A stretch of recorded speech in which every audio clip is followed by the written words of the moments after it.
Well, hello, everybody. This is the recording of the second lecture of the Integumentary system. We had practical on Wednesday, and so this recording replaces that lecture that we missed. A chapter quiz will be opening at the end of this lecture period, and please be prepared to do that lecture exam too next week. So what I'm going to do is go into screen sharing, narrate the lecture slide, and I got a bunch of things from the internet as well. So highly entertaining aspects of the integumentary system is coming up. So let me go into screen sharing and then we'll do the lecture.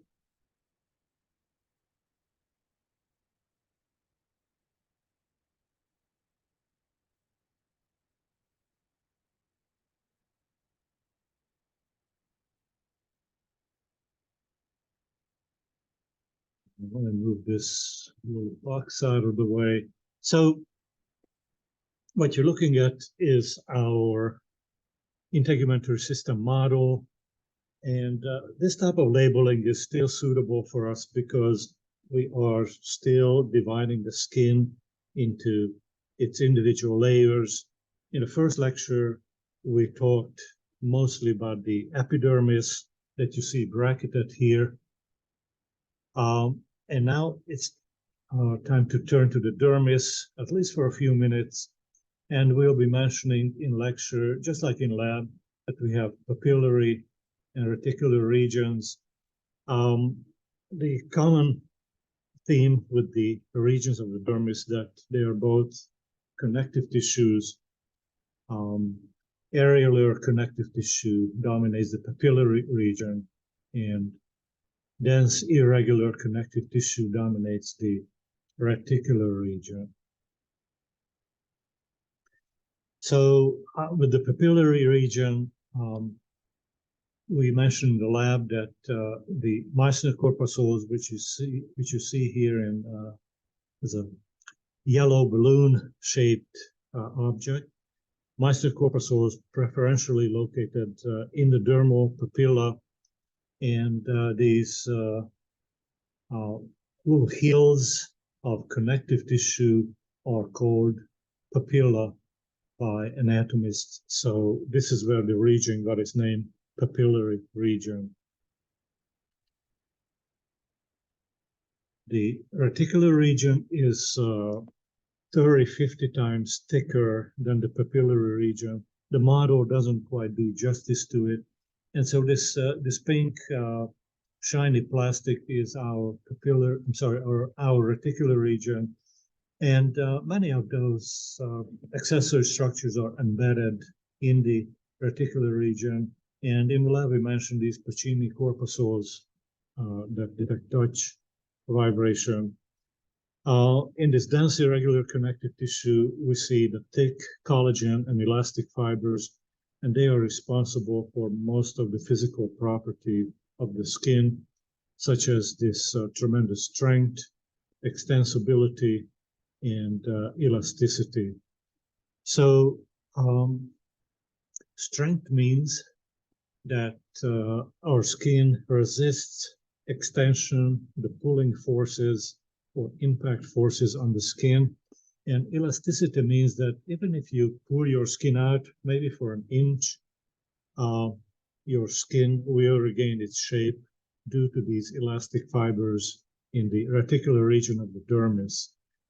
So because the strength comes from collagen protein, elasticity comes from elastin protein. Let's take a look at one example when the strength is compromised, and so the skin becomes stretchy, highly extensible, and that's the result of the mutation in collagen genes. The disorder is called Ehlers-Danlos syndrome, and let me see if I can switch screen sharing here just for a minute. Let's see. Yes, this is the one we want to look at. So here is a performer.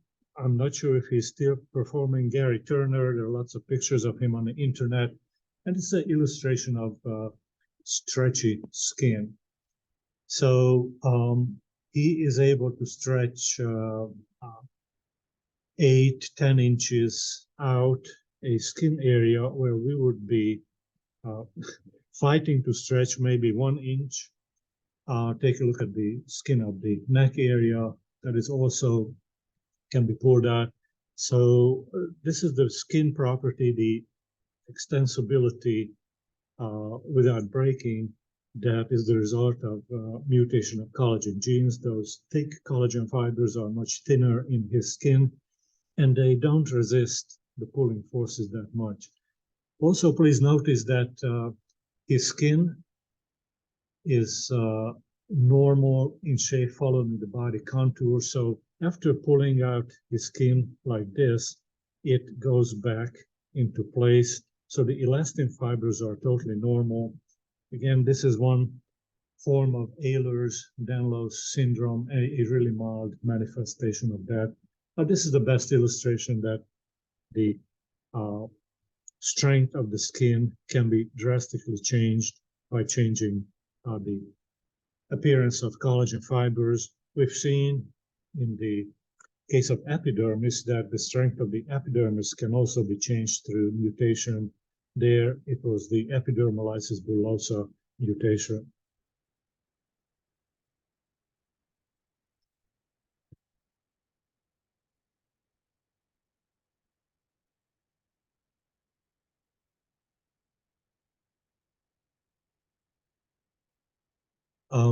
Talking about the accessory structures, in the lab, we started out with a hair and hair follicle because many other structures aggregate, gather around hair follicle. And just like in the lab, we're not going to look through all the layers of the hair follicle.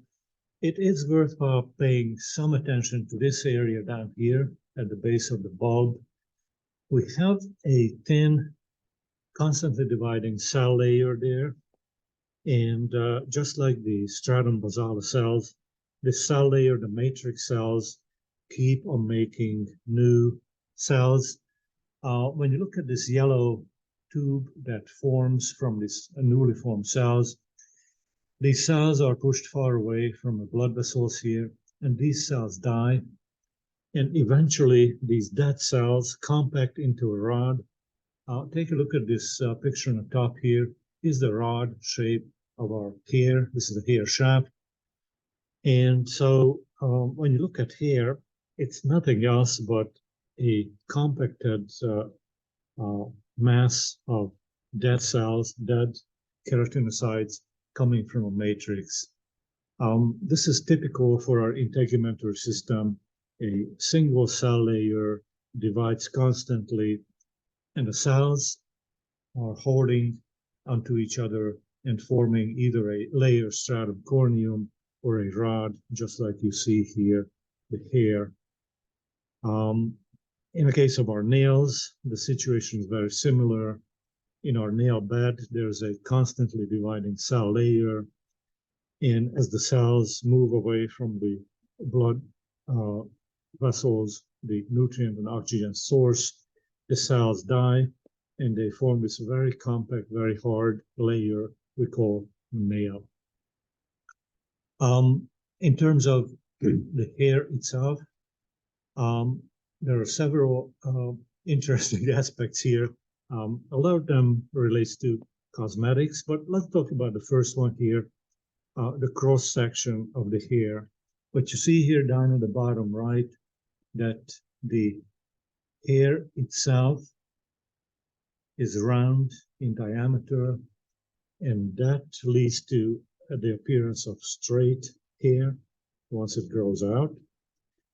Naturally wavy hair results from an oval cross section.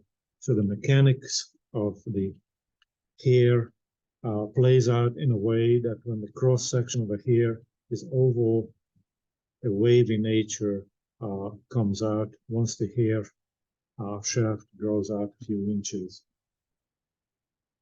In our everyday life, we sometimes want straight hair, sometimes wavy, curly hair.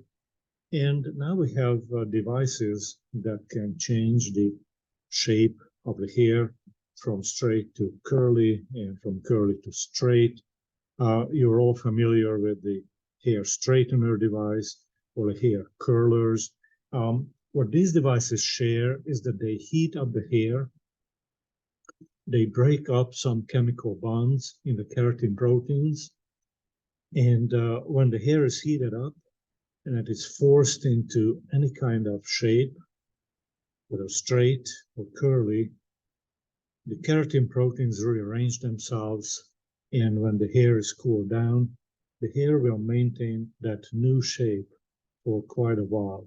And so this is how, if you want curly hair, we're not changing the cross section of the hair itself.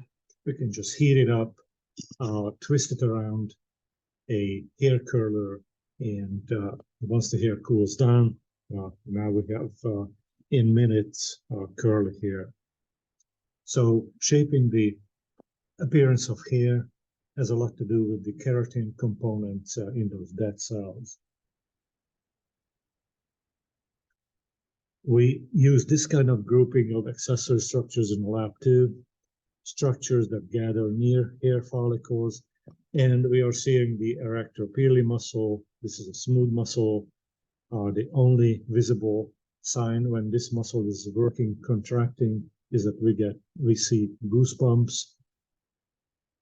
We have a element of our nervous system. We didn't mention this in the lab, hair root plexus. This is located here. It's not labeled on this lab model. These yellow lines of the hair bulb, these are nerve endings that detect movement of hair.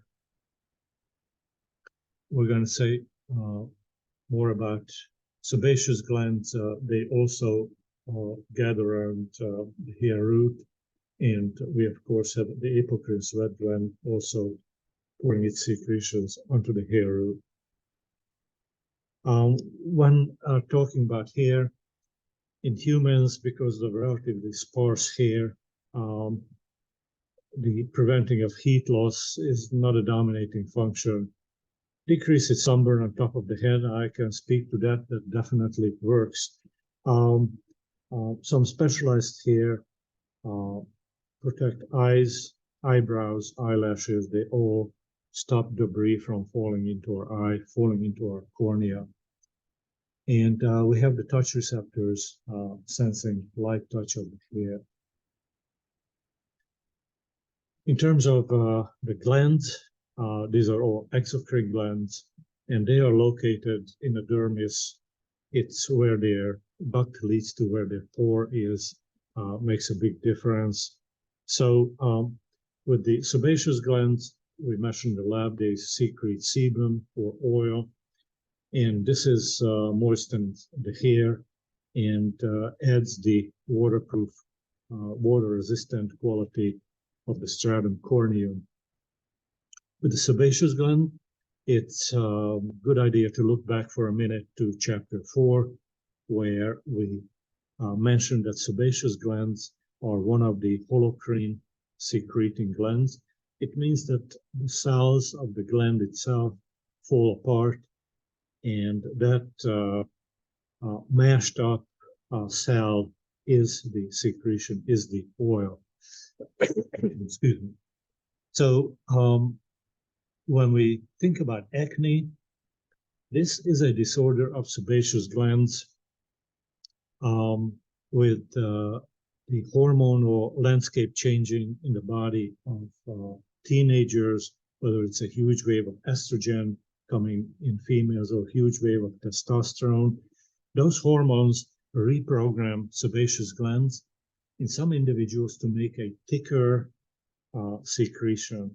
And that thick secretion sometimes blocks the pore of the gland, and bacteria trapped inside the sebaceous gland start to divide, and our immune system reacts to it with inflammation. So inflamed, bacterially contaminated sebaceous glands are the visible sign of the disorder acne. And this have many treatment variations to it, whether a type of cleansing agents that try to open the pores. Sometimes hormonal treatments are needed to reverse the signs of acne. Sometimes agents that fight inflammation are successful. This is dependent on the individual case. What we can say is the common denominator with acne is a sebaceous gland switch to secreting a thick secretion, and that leads to trapping of bacteria inside the glands and lead to inflammation. With the sweat glands, here's a new name, sudoriferous. This is an older name for sweat glands.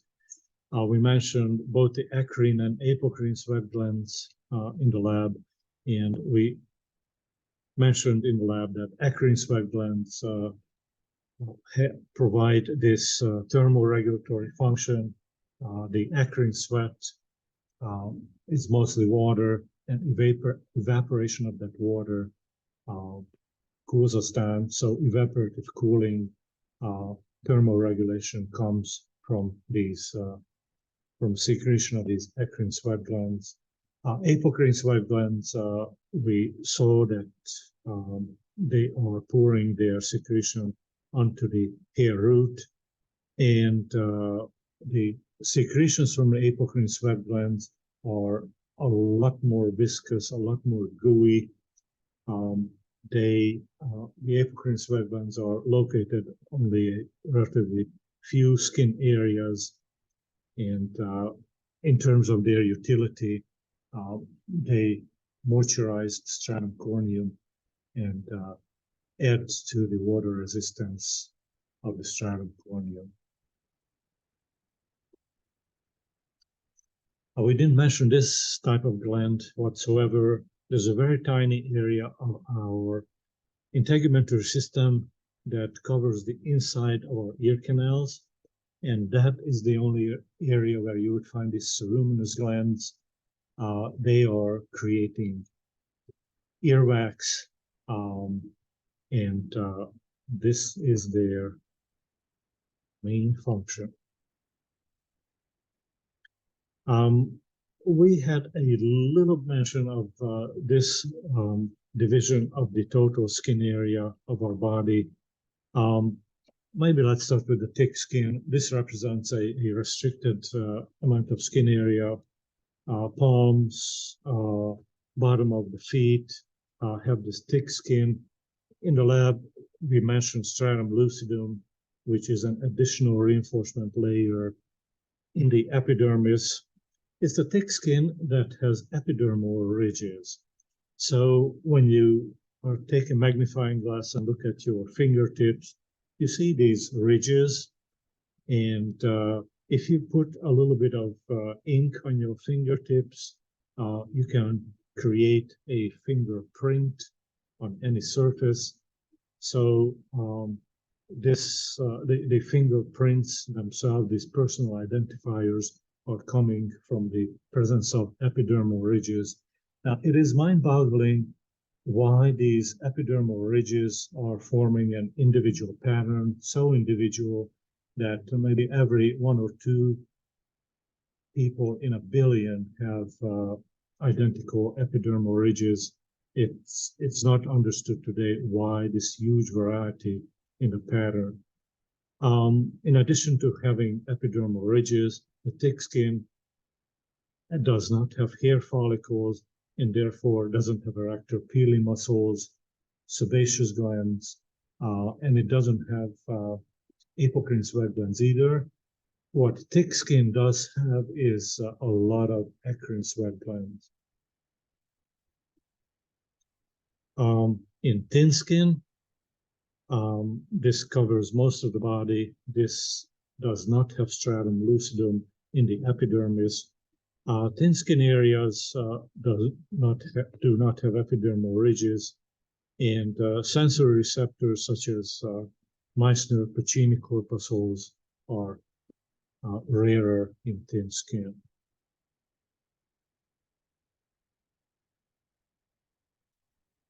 So as a last topic, let's say a few words about wound healing.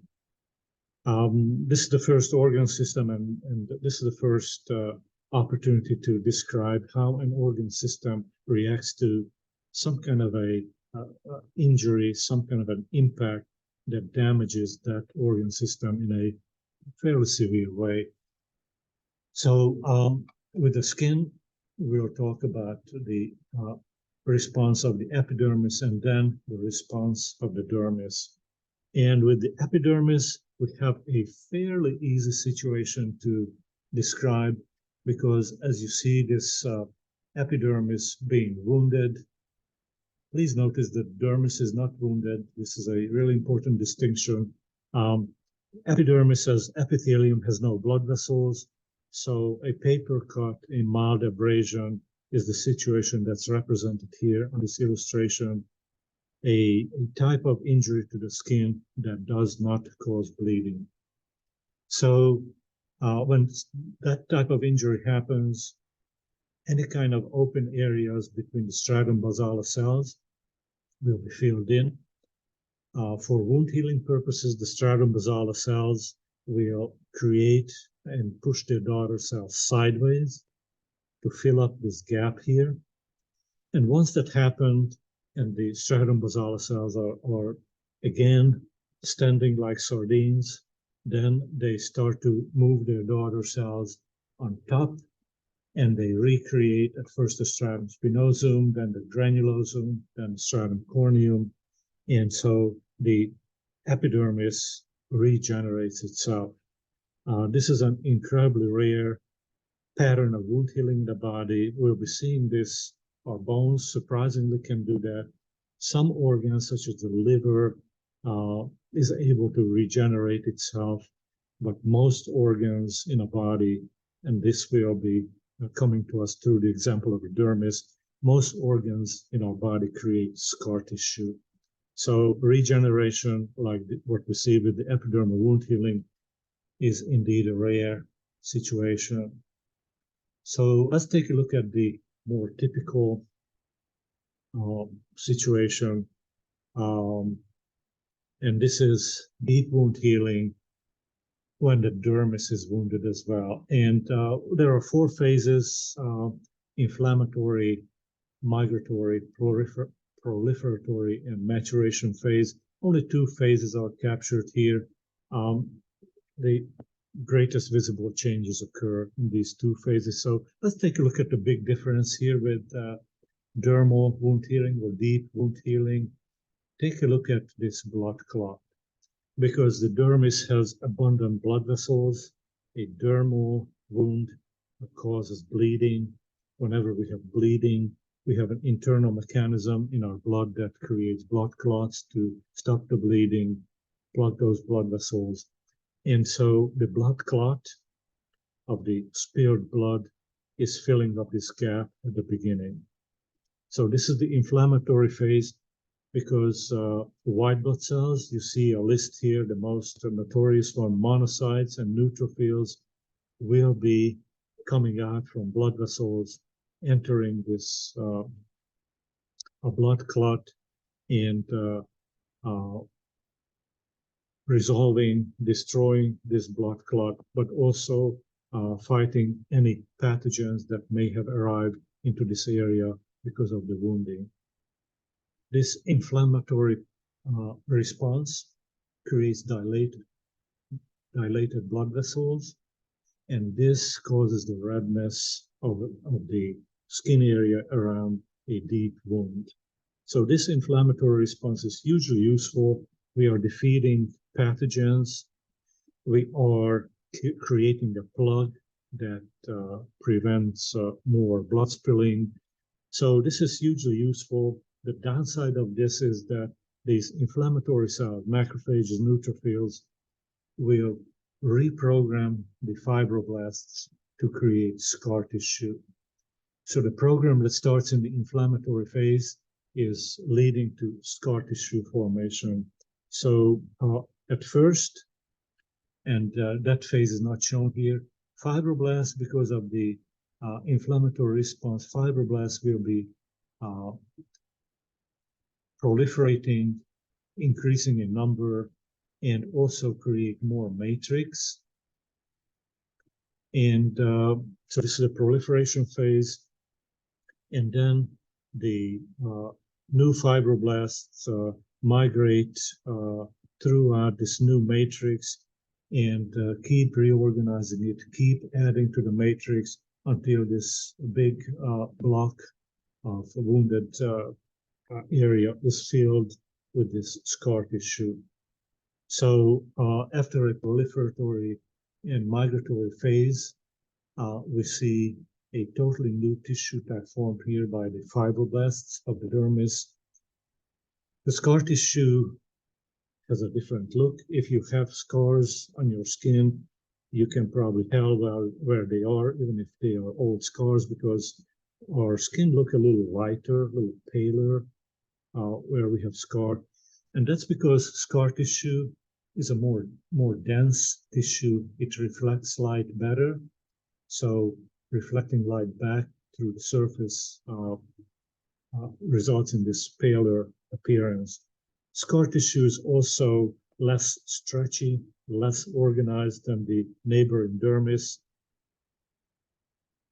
And on an earlier slide, we had stretch marks that create these pale, visible patches of skin. The stretch marks are sometimes automated, spontaneous reprogramming of the fibroblasts to create scar tissue. Any place we have scar tissue, we are going to see this paler appearance of the skin. So scar tissue is great for filling the gap, but functionally, it's not approaching that of the neighboring dermis. Again, scar tissue is tougher, but less resilient, less elastic than the neighboring dermis. Just a quick look at the epidermis here. We're seeing the end result of the epidermal wound healing. So the epidermis pays no attention to the troubles of the dermis. Epidermis reconstructs itself. It's the dermis where we see this scar tissue formation. And when normal scarring occurs, normal scar tissue formation occurs, take a look at the level of the scar tissue. It's roughly level with the neighboring skin. We do have deviations from this abnormal scar tissue formation. So, sorry, going the wrong way here. So this abnormal scar formation include two terms, hypertrophic and keloid scars. So I'm going to go back here and then go to the internet for a couple of pictures. So think about this scar tissue, keep on developing, fibroblasts keep on multiplying, and they push the scar tissue way above the normal level of the skin. This elevated ridge appearance of the scar tissue is called hypertrophic scar. Let's see if I can go to a new screen share here.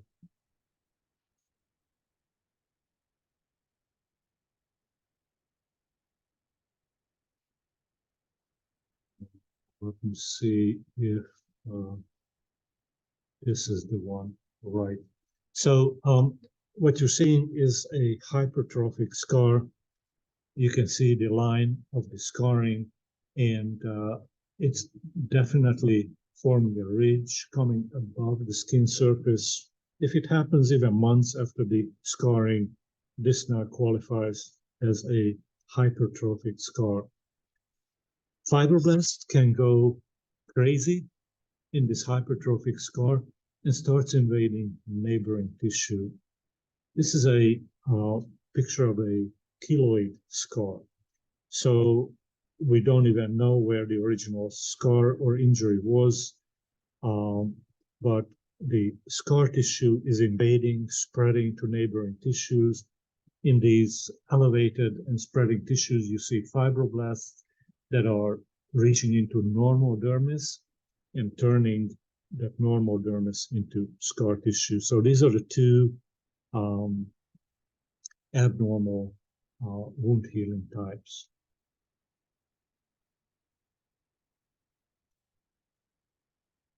And I want to come back to this last slide of the lecture. So this is our material for the Integumentary system. If you have any questions, please don't hesitate to send me a message. I'll be attaching it into your class shell no later than Thursday morning. So I hope by the time you see this video, you had a successful practical, and hopefully you all have a successful lecture exam too as well. Again, please don't hesitate to send me a message with any kind of questions. So I'm going to say goodbye. I'm going to stop screen sharing and recording as well.